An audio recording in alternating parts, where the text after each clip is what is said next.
रजीम बिस्मिल्लाहिर्रहमानिर्रहीम। Dear student अस्सलाम वालेकुम। आज का हमारा टॉपिक है सेल डिवीज़न। सेल डिवीज़न की दो टाइप है, एक माइटोसिस और एक मियोसिस। तो अभी हम जो है माइटोसिस पढ़ने जा रहे हैं। माइटोसिस की अगर इम्पोर्टेंस देखें तो सेल की ग्रोथ जो है हमारी जो ग्रोथ सेल बनाने में हेल्प करता है प्लांट्स और एनिमल्स के, और जो है बॉडी में जो न्यू सेल बन रहे होते हैं उसके वो बनाता है, कैंसर सेल बनाता है, सही इस तरीके से बहुत सारे सेल बनाता है। इस वक्त जो है माइटोसिस की अगर हम बात करें तो माइटोसिस में क्या होगा, पेरेंट सेल जो है डिवाइड होकर 2 डॉटर सेल बनाएगा। सही, अभी हम नीचे चल के देखते हैं, अभी पढ़ेंगे पूरा। और इसमें क्या होगा, जब ये सेल डिवाइड होंगे तो उसमें क्या होगा, क्रोमोसोम्स डिवाइड होंगे तो फिर वो अपने जैसे डॉटर सेल बनाएंगे। और इसके अलावा हमारे पास जो है इसकी टाइप है, ये यहाँ पर देख लें, इसकी 2 टाइप है। माइटोसिस जो है इसके 2 फेज़ हैं। माइटोसिस के 2 फेज़ हैं, एक का नाम है कैरियोकाइनेसिस और एक का नाम है साइटोकाइनेसिस। सही, अब यहाँ पर आप देखें तो कैरियोकाइनेसिस में क्या होगा, न्यूक्लियस डिवाइड होगा, और साइटोकाइनेसिस जो है साइटोप्लाज्म डिवाइड होगा। फर्स्ट ऑफ ऑल हमारे पास जो है न्यूक्लियस डिवाइड होना शुरू होगा और साइटोप्लाज्म जो है सारे अपने स्टेप, कैरियोकाइनेसिस जो है ये सारा प्रोसेस माइटोसिस में पूरा कंप्लीट होने के बाद लास्ट स्टेज में जाके साइटोकाइनेसिस होगा, जिसमें साइटोप्लाज्म डिवाइड होकर 2 डॉटर क्या बना देगा, डॉटर सेल बना देगा। तो अभी जो है हमारे पास कैरियोकाइनेसिस स्टार्ट हो रही है। तो कैरियोकाइनेसिस जो है उसके भी हमारे पास कितने फेज़ हैं, 4 फेज़ हैं। 4 फेज़ के क्या नाम है हमारे पास, यहाँ पर आप देखें, प्रोफेज़, मेटाफेज़, एनाफेज़, टीलोफेज़। तो इसको आप यूँ भी याद कर सकते हैं, PMAT, पीमेट। सही है, 4 फेज़ हैं इस तरीके से। अब हम देखते हैं हमारे पास जो है प्रोफेज़ में क्या होगा। प्रोफेज़ हमारा अर्ली फेज़ है, इसमें हमारे पास जो है क्रोमेटिन मटेरियल जो है वो कंडेंस और क्वाइल होना शुरू होगा, और थ्रेड लाइक स्ट्रक्चर इसमें मौजूद हैं, जिसको हम क्या बोलते हैं, क्रोमोसोम्स। क्रोमोसोम्स बोलते हैं, और ईच क्रोमोसोम्स जो है ऑलरेडी डबल बना हो जाएंगे। क्रोमोसोम्स जो है, क्रोमोसोम्स इसको कहते हैं, यहाँ पर मैं दिखा देती हूँ, ये हमारे पास क्रोमोसोम्स हैं, ठीक है। और ये हमारे पास इसकी न्यूक्लियर एनवेलप दिखाई दे रही है, और माइक्रोट्यूब्यूल्स बने हुए, ये आपको लाइंस नज़र आ रही है, और ये जो है इसको सेंट्रियोल कहते हैं। अब क्या हो रहा है, ऊपर हमारे पास जो है सेल के न्यूक्लियस के अंदर, ये सेल के न्यूक्लियस के अंदर जो है क्रोमोसोम्स हैं, ये जो आपको नज़र आ रहे हैं, रोलिंग स्ट्रक्चर। अब क्या होगा, ये क्रोमोसोम्स जो है डबल होके, क्वाइल होके कंडेंस हो जाएंगे, डबल हो जाएंगे, तो उसको क्या नाम दे देंगे, क्रोमेटिड्स का नाम। ये यहाँ पर आप देखें, ये दूसरी पिक में इसको आपने नाम दिया क्रोमेटिड्स का। सही, इसको आप क्रोमेटिड्स कहेंगे। और फिर क्या होगा, इन क्रोमेटिड्स के सेंटर में आपको एक डॉट नज़र आ रहा है, ये यहाँ पर आप देखें तो आपको ये यहाँ पर भी डॉट नज़र आ रहा है, और ये यहाँ देखें, यहाँ पे भी नज़र आ रहा है, ये यहाँ पर। तो ये जो डॉट हैं, ये डॉट जो है क्या कहलाएंगे, सेंट्रोमेयर कहलाएंगे। यहाँ पे हमारे पास क्या है, यहाँ पर हमारे पास जो है न्यूक्लियर मेम्ब्रेन जो है वो डिसअपेयर होना शुरू हो जाएगी। यहाँ पर आप देखें तो न्यूक्लियर मेम्ब्रेन यहाँ पर तो आपको नज़र आ रही है, और यहाँ पर आप देखें ये डिसअपेयर होना शुरू हो गई। यहाँ पर सराउंडिंग में देखें ये कैसी हो रही है, और यहाँ पर क्या होगी, यहाँ पर स्पिंडल फाइबर्स बनना शुरू हो जाएंगे।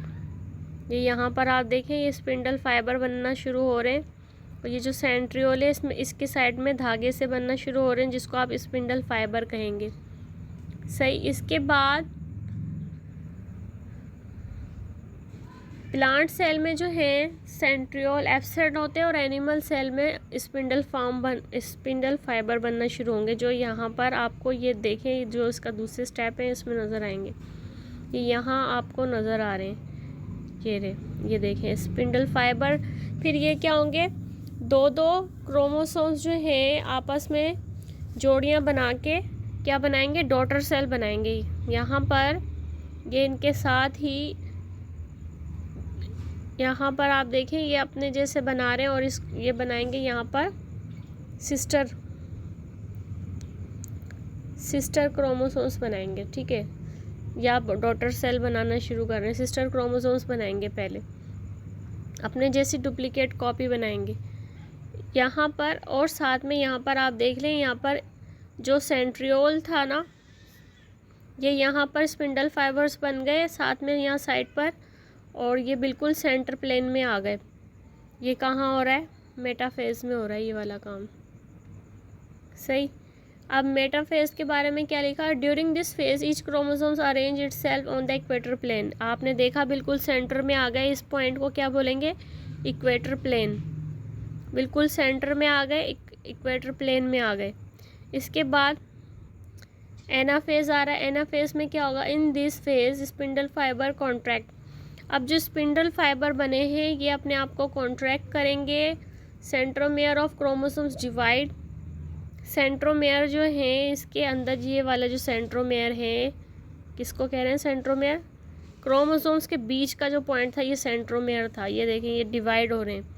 डिवाइड होने के बाद इनकी क्या होगा, इनकी दो दो जोड़ियाँ, चार थे ना ये, यहाँ पर देखें यहाँ चार हैं, तो हाफ होने के बाद दो इधर आ गए और दो ऊपर चले गए। तो ये कह रहे हैं यहाँ पर, ये बताना चाह रहे हैं। सही। तो फिर ये क्या हुआ, डिवाइड हो गए and the chromatids of each chromosomes separate हो गए, ऊपर नीचे, आधे अपवर्ड चले गए, आधे डाउनवर्ड आ गए। फिर क्या हुआ, each chromatid is now an independent chromosomes move toward one plane while other set to the other plane। अभी आपने देख लिया, आधे ऊपर चले गए एनाफेज में और आधे नीचे आ गए। स्पिंडल फाइबर जो हैं इसके कॉन्ट्रैक्ट हो गए और साथ में सेंट्रियोल से इसकी डिवाइड हो गए। जो हमारे पास सिस्टर क्रोमोसोम्स बने थे हाफ हो गए। इसके बाद टीलोफेज में देखें ये यहाँ पर क्या हो रहा है, this is a stage when the chromatids now called chromosomes reach at the respective pole and their movement cease. Each pole receive the same number of chromosomes as were present in the parent.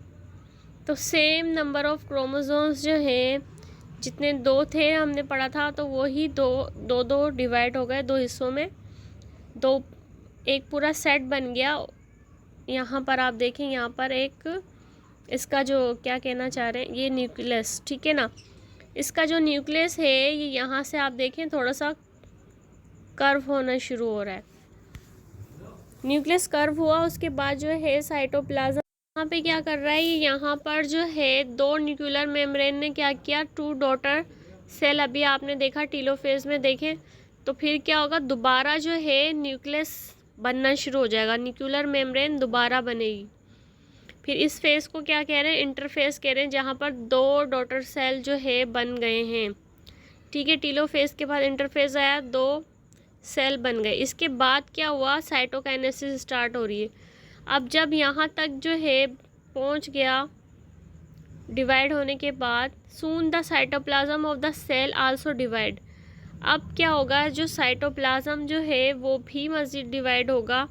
Cytoplasm कैसे, जैसे कि हमारे पास ये एक cell के अंदर ये nucleus है, ठीक है, और यहाँ पर जो है या ये वाली जो साइड वाला ये वाला जो एरिया है इसको क्या बोलेंगे, साइटोप्लाज्म, ठीक है, और सेंटर में न्यूक्लियस है, एन लिख दिया मैंने। तो इस तरीके से फिर जो ये जो साइटोप्लाज्म है, जब न्यूक्लियस दोबारा बन गया, न्यूक्लियस बनने के बाद ये यहाँ पर मैं आपको दिखा देती हूँ, ये रहा, ये देखें, यहाँ जो है न्यूक्लियर मेम्ब्रेन बनना शुरू हुई इसकी, और फिर क्या हुआ, ये जो साइटोप्लाज्म जो है, ये वाला जो साइटोप्लाज्म है, ये अपने आप को डिवाइड करना शुरू करेगा, तो इसको बोलेंगे साइटोकाइनेसिस। फिर क्या होगा, in two daughter cell are form in animal cell, cytokinesis take place. और वो कॉन्ट्रैक्शन हो जाएगी, ये अपने आप को दो हिस्सों में डिवाइड कर लेगा। This constriction become deep to divide cytoplasm in two equal half. Cytoplasm भी दो हिस्सों में डिवाइड हो गया और दोबारा न्यूक्लियस भी बन गया। पहले न्यूक्लियस डिसअपेयर हो जाता है, फिर फाइनल स्टेप में आके वापस बन जाता है। टीलोफेज जो है समझ लें कि फर्स्ट स्टेज का अपोजिट है। जो फर्स्ट में न्यूक्लियर मेम्ब्रेन गायब हुई थी, लेकिन आखिरी टीलोफेज में वापस बनना शुरू हो जाती है। फिर क्या होगा, टू डॉटर सेल जो है टू इक्वल हाउस में डिवाइड होकर टू डॉटर सेल बन जाएंगे। इसी तरीके से प्लांट्स में होगा, यहाँ पे इसमें सेल प्लेट बनेगी और क्या होगा, इसमें भी यही होगा, डॉटर सेल बनेंगे और वो अपने जैसी एग्जैक्ट कॉपी बनाएंगे।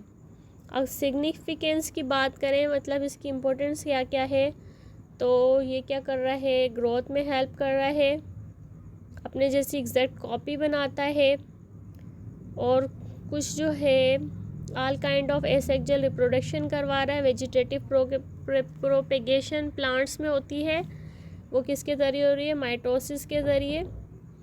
और production of new somatic cells produce कर रहा है।